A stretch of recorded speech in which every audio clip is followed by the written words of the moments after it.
Namaskar. Apologies for the slight delayed start. We're going to talk about this recent conflict between Cambodia and Thailand, or I should say 𝗪𝗪𝗪𝗪 and Thailand, and what is the real reason for this? Is it actually a conflict between neighboring countries, or is it the CCP and the US squaring off against each other in the pretext of a border dispute? We're going to take a look at both these things, and give me a second here while I line something up here. And a small request to all of you to please like this video. And if you have not already subscribed to our channel, please do subscribe to our channel. I'm sorry, I'm having a bit of a technical difficulty here. And now it's fine. Okay, so we are going to talk about what is this dispute? Why is it suddenly flaring up with many people dead on both sides, and also thousands of people in Thailand having been uprooted? At the same time, after doing all the mischief, why is Cambodia suddenly asking for a ceasefire? So unconditional ceasefire as that. So what is really going on, and what is the history behind all this? That's what we're going to talk about here. A small request to all of you to please like this video. If you have not already subscribed to our channel, kindly do subscribe to our channel. Here we go. So what is this dispute? Thailand and Cambodia have been locked in a bitter dispute over the Emerald Triangle, a border region where the two countries meet Laos. The area is home to several ancient temples, including the 𝗪𝗪𝗪 Mayon Thom Temple, near which clashes broke out early Thursday. Today, we are talking about it on Saturday. The ancient 𝗟𝗏𝗪 temple in Cambodia has also been the site of some of the most prominent and violent past conflicts between the two countries. By the way, these are two Hindu temples, and it is believed that the deity there was Shiva. And you remember, I have talked about this in my 𝗤𝗚𝗀𝗏 series or the 𝗪𝗪𝗪𝗀𝗏 series, that sometimes the deity in a temple switched between Buddha and Hindu god, maybe Vishnu, sometimes even other gods, and depending upon what the religion of the king was. So this used to happen back and forth. So it is believed that both these temples were Shiva temples. However, the temple is not the problem. I mean, in other words, nobody's trying to destroy the temple or anything like that, but it appears to be that a long festering dispute has suddenly flared up. Why did it flare up? What is the reason for it? We're going to go through that also. This is the first time we are looking at this dispute on P Gurus. So I request all of you to stay till the very end, because a lot of revelations are going to come here. Here we go. This is the 𝗪𝗪𝗪 Mayon Thom Temple. And this is, again, another view of that one. These are all like between 8th and 12th century. Then 𝗪𝗪𝗪𝗪. But if you look at the complex of the 𝗪𝗪𝗪𝗪, it is a huge complex, and it is on a bluff overlooking a huge valley. And this whole thing, one wonders, if you're going to have a dispute, these two countries have hundreds of kilometers of boundaries. Why do it exactly around a Hindu temple? Why are the Hindus or Hinduism or Hindutva or Sanatana Dharma becoming the fodder cannon for every dispute now? Bangladesh, there's a regime change. Who are getting hit? Hindus. Pakistan loses badly to India. Who are getting hit? The Hindus in Pakistan. Now, these two countries both are essentially Hindu in nature, although they have kind of moved away from it right now. Thai is a little bit more Hindu in its thinking. By Hindu, I should say Sanatani. Both are Sanatani, and Thai is a little bit more Sanatani because you still see the names of many of the people there having Sanskrit origin, and they are still a little bit more dharmic compared to Cambodia, which has been under communist rule for a long time. This is something that's known. I mean, they have a king, but he's a king in name only, Kino. Everything is with one general or the other in Cambodia. So we're going to talk about what led up to this dispute. And Thailand has been, a dictatorship of sorts, and then they became a democracy. And when they became a democracy, this happened a few decades ago. Till now, there have been 30 prime ministers. As a matter of fact, in the last 3 weeks, they've had 3 prime ministers. I'm going to talk about all that in this video. Hopefully, you've already liked this video. Let's go to the next one. So this is the area that has been under dispute. You can see there 𝗏𝗏𝗏 temple on the left side and 𝗟𝗏𝗏𝗏 on the right side. And these are right at the border. And this is where the dispute has started. 𝗟𝗏𝗏𝗏 and 𝗏𝗏𝗏𝗏, both Khmer era Hindu temples are about 95 kilometers apart. So that distance between those two dots you see there are about 95 kilometers apart. And these are the two places where tensions have flared. 𝗏𝗏𝗏𝗏 is reportedly on the Thai side of the border, and 𝗏𝗏𝗏𝗏 is on the Cambodian side of the border. Both countries claim ownership of these two disputed sites. Look at the border again. If you look at that, I'm just going to zoom in here a little bit more to see if you can see bigger. I don't see much of a difference, but both are, this is the border. I'm drawing the line across using my mouse. So this is right on the border, both these temples, and each one claimed that it's both of those things belong to itself, and that's one of the long-standing disputes. This is not something that is new. Okay, so these two disputed areas have been under dispute for a long time, but why flare up now, and why suddenly around Hindu temples? What is going on? Are the Chinese and the Americans doing a proxy war here? Remember, Thailand has a very close relationship with the United States. I would say maybe it is an ally relationship, but we know that Thai is controlled more or less by the United States. And they have these kings and prime minister and things of that nature.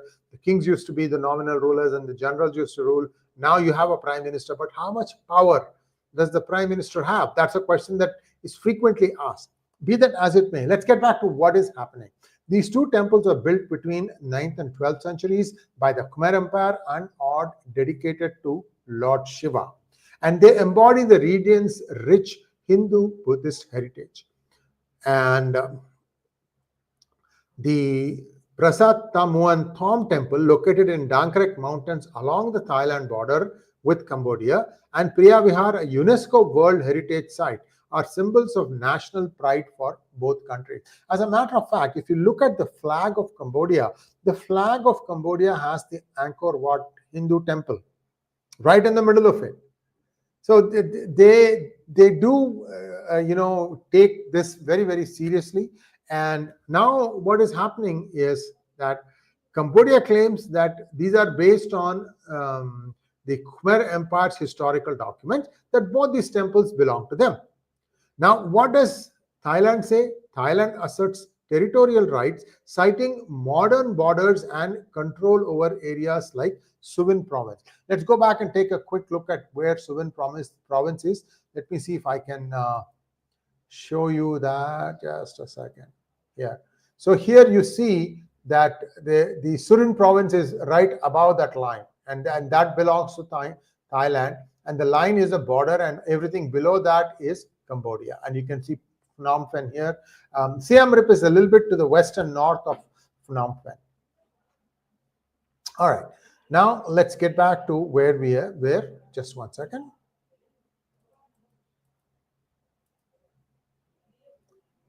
Okay.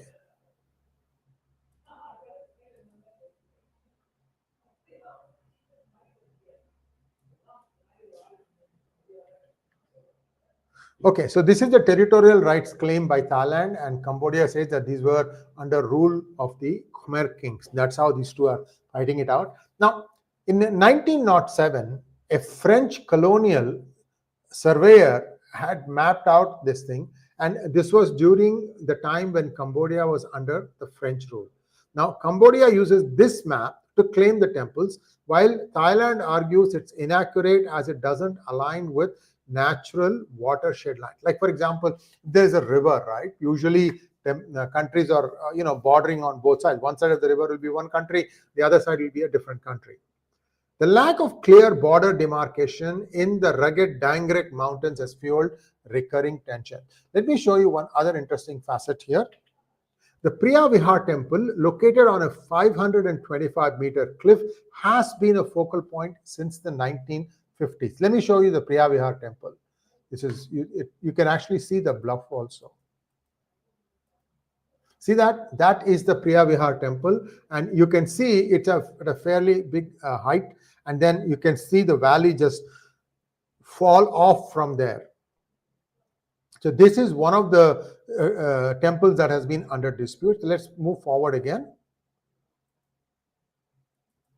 Viewers, those of you who are following this for the first time, you need to probably watch this video a few times to get and understand, because I'm very, very convinced that somehow these two countries, the Hindu culture, Hinduism is being dragged in. I just can't understand why somebody would want to do this thing around Hindu temples. What have they done to you? Anyway, so in 1962, what had happened was that the International Court of Justice, ICJ, ruled that this temple, that is the 𝗟𝗏𝗏 temple on the bluff, belongs to Cambodia, a decision Thailand reluctantly accepted but continued to dispute regarding the surrounding areas. Now, in 2013, the ICJ reaffirmed Cambodia's sovereignty over 𝗟𝗏𝗏 and its vicinity, ordering Thai forces to withdraw, yet tensions persist. Now, on the other temple, the 𝗤𝗏𝗏 complex, that one, including the Prasad 𝗤𝗏𝗏 and 𝗤𝗏𝗏𝗏, lies in a contested border zone between Cambodia's 𝗤𝗏𝗏𝗏 and Thailand's Surin provinces. Again, it helps to go back to the map. So I'm going to take you back to the map so you can take a look at it in a little bit more clear way. Here we go. Okay, you can see here the Surin province, and you can also see the 𝗤𝗏𝗏𝗏. Okay, so this is the Cambodian side. If you can see my mouse, this is all Cambodian side, and the everything above that line is all Thailand. Now let's move back forward again.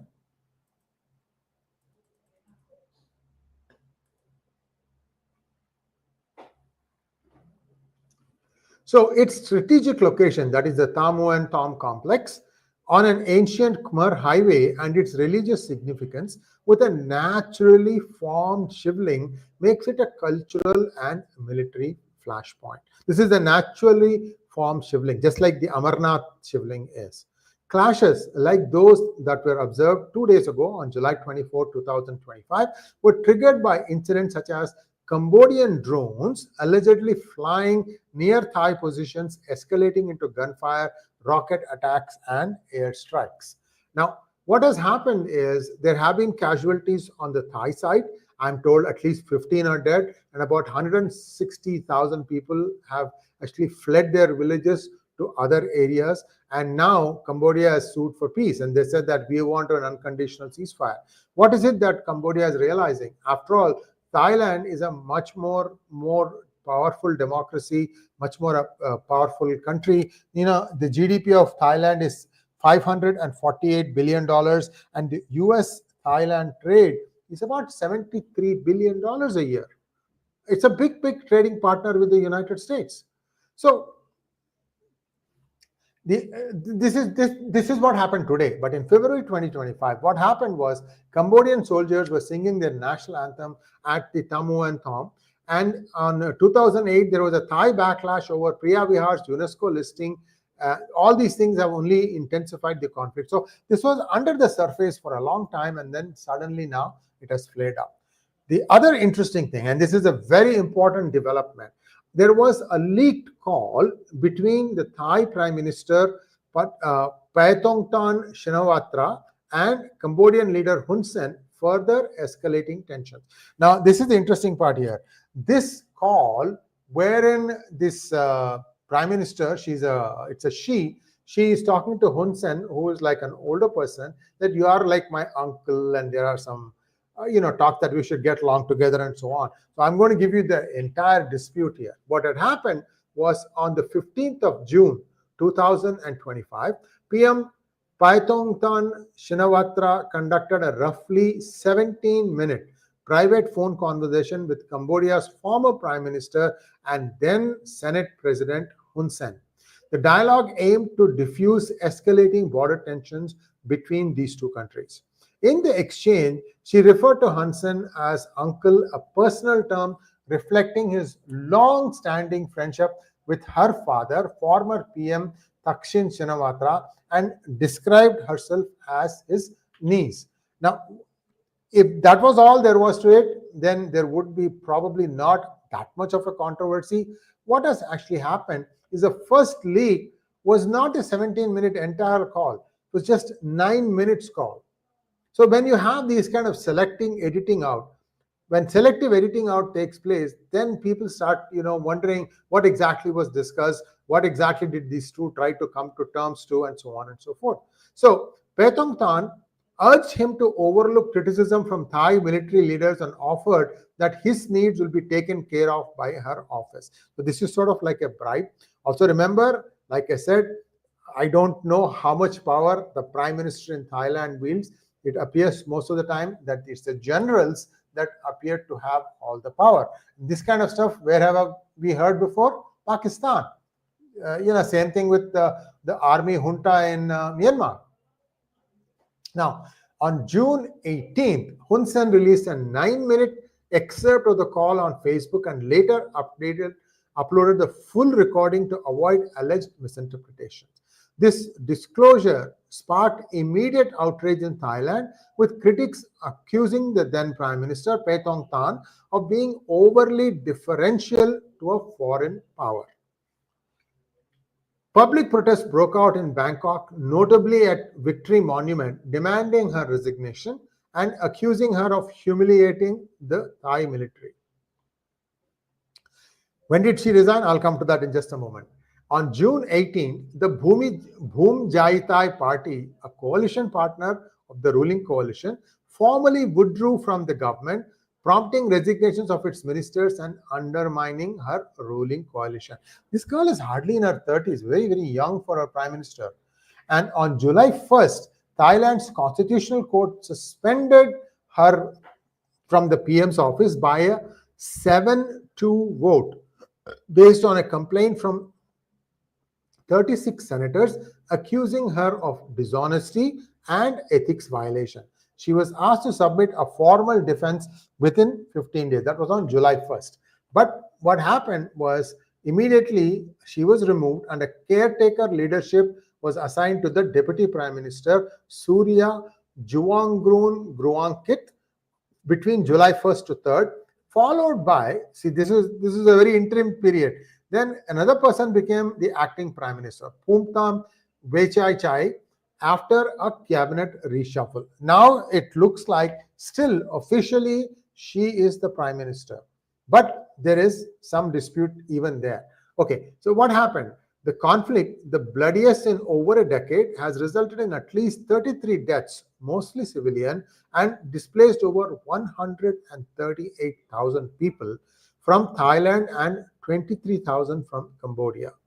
The clashes have intensified near the disputed 𝗤𝗏𝗏 temple and other border areas involving artillery, tanks, drones, and claims of cluster bomb use. Thailand responded with airstrikes using F-16 jets, declaring martial law in multiple border districts.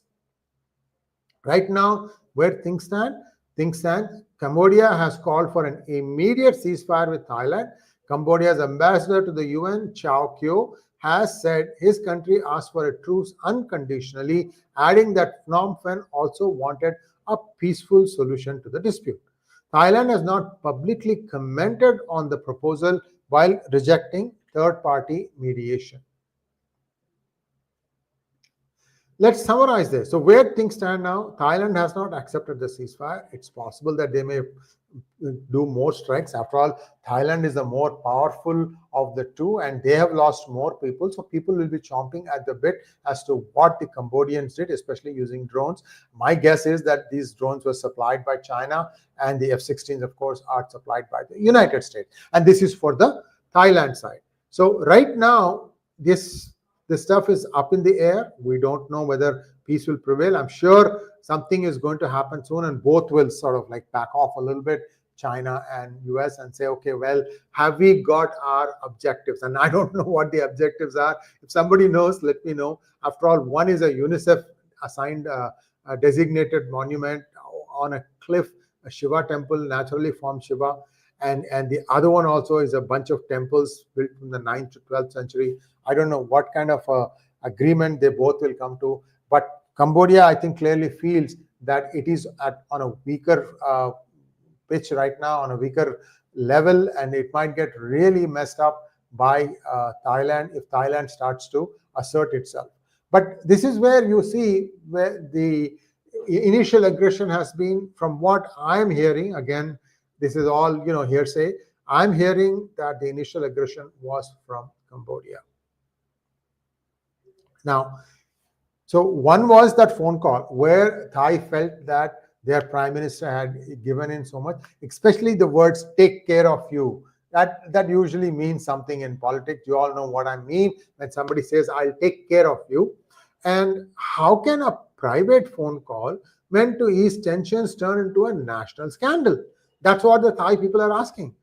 Why is she talking to them even? So sometimes this is the thing, even in India-Pakistan dispute, people are asking why are the two DGMOs even having a conversation?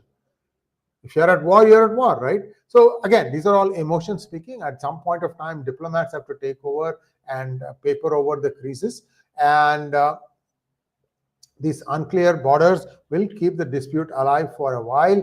We have to wait and see how long before somebody says, okay, fine, we are going to do something different. Let's get back to where we were and start continuing with our lives.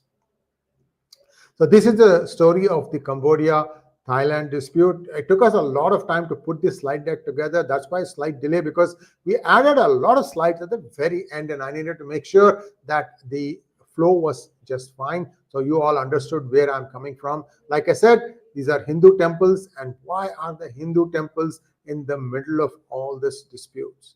That question is where I will leave you with. I have a few questions from all of you. I'm going to try and answer those questions. Here we go. I'm just lining up the questions here. So Jim Matrix has some very useful or interesting observation. Hindu temples, or indirectly India hate. And give me a second while I also line up the questions. Quite a few, as a matter of fact. I hope you all liked it, because I don't see a lot of crowd today. Apologies, Sriram Seshadri couldn't make it today. He is recovering from some sort of infection, so he was not fully okay. Hopefully I'll have next week. I'll have him next week. So apologies for that.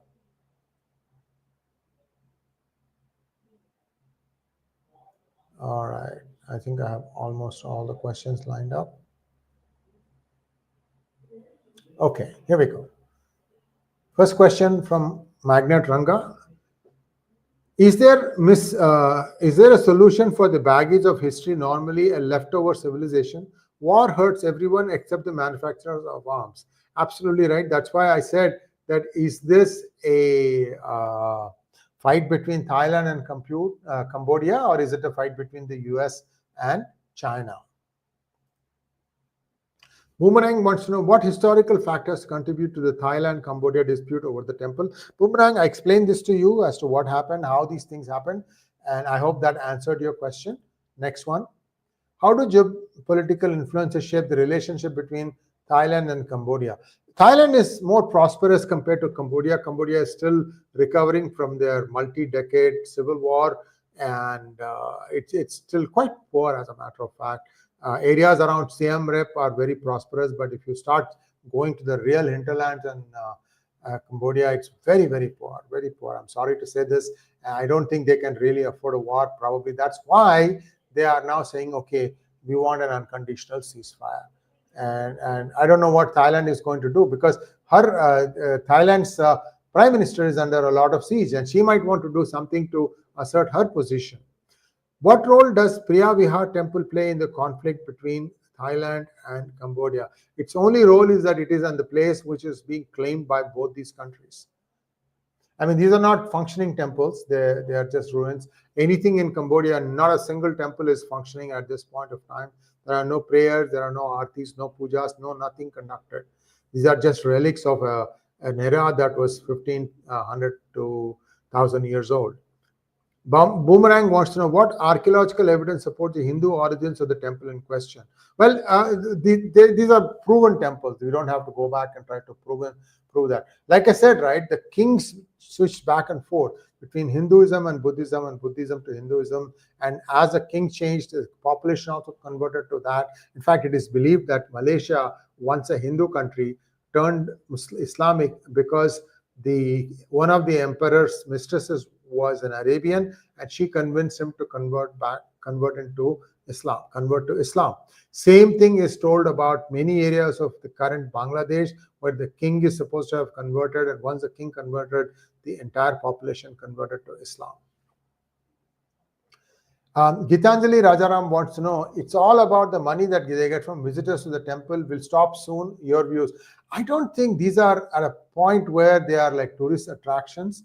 The Angkor Wat has been developed like a tourist site. You have a lot of things happening there, a lot of foot traffic. I don't think these are more like relics, and I don't think that is the reason. Like I said, it is somebody wanting to do something and somehow drag a Hindu name into it. That's how I see it. Let's wait and see what India says. India hasn't said anything thus far. I'm sure India is quietly working behind the scenes to try and see if this can be brought to a conclusion.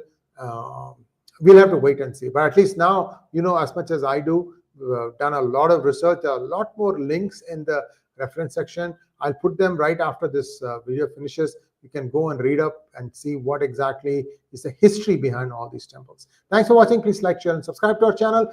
Don't forget to click on the bell button for notifications. Namaskar.